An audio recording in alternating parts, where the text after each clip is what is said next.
Mainit na sinalubong ng Valley Cups si Pangulong Ferdinand Marcos Jr.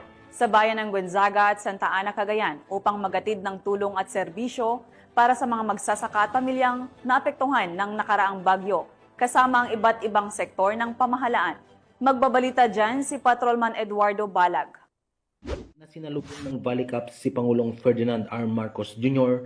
sa kanyang pagbisita sa mga bayan ng Gonzaga at Santa Ana upang maghatid ng tulong at serbisyo sa mga magsasaka at pamilyang naapektuhan ng nagdaang bagyo kasama ang iba't ibang sektor mula sa pamahalaan. Kasama ng Pangulo ang iba't ibang ehensya kabilang ang Department of Social Welfare and Development, Department of Agriculture, Department of Public Works and Highways, Department of Education, mga lokal na pamahalaan at mga law enforcer unit na katuwang sa pamamahagi ng relief packs, learner kits, school supplies at iba pang pangunahing pangangailangan sa mga apektadong residente. Binigyang diin ni Pangulong Marcos ang kahalagahan ng mabilis at maagap na pagtugon ng pamahalaan upang maibisan ang paghihirap ng mga magsasaka at estudyante at tiniyak ang patuloy na suporta para sa kanilang kabuhayan at edukasyon. Dagdag pa ng Pangulo na kanyang titiyakin na ang bawat sentimong nakalaan para sa mamamayan ay may patutupad at maibibigay sa mga nararapat na programa upang higit pang mapabuti at mapaunlad ang ating bansa. Binisita rin ni Pangulo ang Alfonso Ponce Enrile Memorial District Hospital at nagsagawa ng situation briefing sa Santa Ana Fishery National High School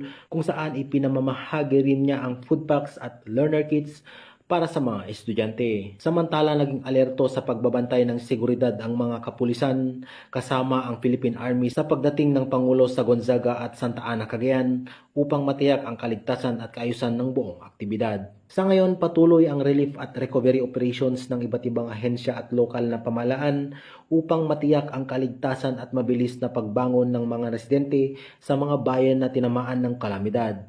Kasama rito ang pamamahagi ng pagkain, gamot, damit, suporta sa edukasyon at rehabilitasyon ng mga infrastruktura at kabuhayan. Mula dito sa Lambak ng Cagayan, ako ang inyong Police News Network Correspondent, Patrolman Balawag, alagad ng batas, taga-taguyod ng Balitang Pulis.